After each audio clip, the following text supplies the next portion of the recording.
Punt número 10. Moció PSPV sobre ERE Agència Valenciana de Turisme.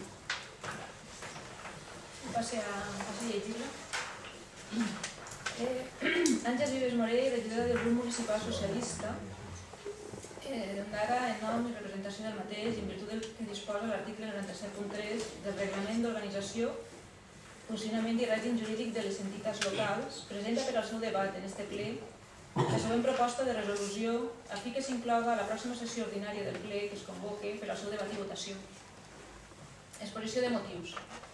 El passat dia 26 de desembre de 2012, la direcció de l'Agència Valenciana de Turisme, empresa pública adscrita a la Conselleria d'Economia, Indústria, Turisme i Ocupació, va acordar la tramitació d'un expedient de regulació d'ocupació, ERE, que afectarà el 22% de la plantilla de l'Agència Valenciana de Turisme.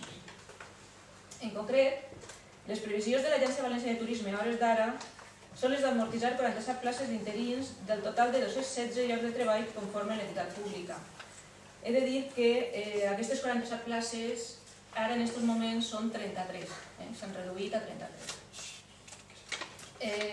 És important assenyalar que, a més dels treballadors que estan en la seu central de València i en la unitat administrativa denominada Invactur, cita en la ciutat de Benidorm, la resta de la plantilla de l'Agència Valenciana de Turisme la conformen els treballadors dels 8 centres de turisme, CDTs, entre els que es troba el CDT de Dénia Marina Alta. Després de la primera proposta efectuada al comitè d'empresa de l'Agència Valenciana de Turisme, entre les places a amortitzar es troben 2 places adscrites al CDT Dénia Marina Alta.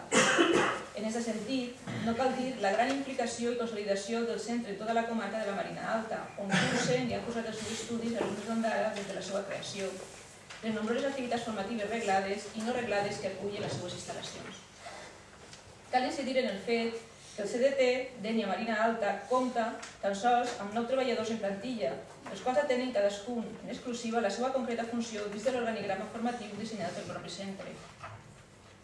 A més, és important fer constar que, a més dels cursos de formació d'hostaleria que oferta el CDT Dénia Marina Alta i organitzats per la pròpia xarxa de CDTs de la Comunitat Valenciana, el conveni amb la Conselleria d'Educació possibilita que en el propi CDT s'impartisquen els mòduls formatius de formació professional d'hostaleria i turisme, inclús amb grups desplegats davant de la quantitat d'alumnes inscrits, que estan adscrits a l'Institut Maria Ibars de Dénia, davant de la carestia d'infraestructures adequades a aquest centre formatiu. Seria de gran utilitat fer constar per part de l'Ajuntament d'Ondara davant de l'Agència Valenciana de Turisme l'elevat grau d'implicació de la societat d'Ondara i de la resta de la comarca i d'aquest Ajuntament amb un centre formatiu modèlic quant a la formació en el sector turístic, tan important i necessària per a les empreses, treballadors i agents turístics d'Ondara i la resta de la Marina Alta. I, evidentment, la pèrdua de 2 llocs de treball en un centre que compta amb sols 9 treballadors redundaria en una notable pèrdua de la qualitat de la prestació dels serveis que atorga el CDT Dénia Marina Alta a la nostra vila. En virtut de tot allò que s'ha exposat, formule al plenari la següent moció. Que es procedisca per part del molt il·lustre Ajuntament d'Ondara a sol·licitar a la direcció de l'Agència Valenciana de Turisme que reformule la proposta inicial d'amortització de places de personal interí en l'expedient de regulació d'ocupació en el curs, en el sentit de mantenir les 2 places escrites al CDT Dénia Marina Alta, que en principi figuraven en la relació de places a amortitzar.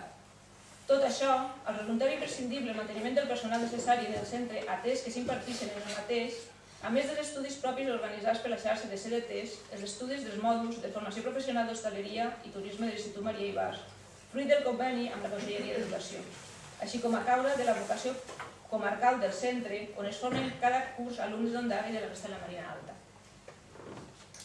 2. Que es procedisca per part del molt il·lustre Ajuntament d'Ondara a sol·licitar a la direcció de l'Agència Valenciana de Turisme que incorpori i incloga expressament certificació del present acord en l'expedient de regulació d'ocupació en curs. Ondara, 24 de desembre. Sí que voldria puntualitzar que actualment, com he dit abans, de les 47 places s'han reduït a 33, les que volen ser amortitzades, però que les 2 places del CDT de Dénia continuen estant dins de les amortitzades. Per tant, convindria el que continuarà endavant i que es votarà la moció.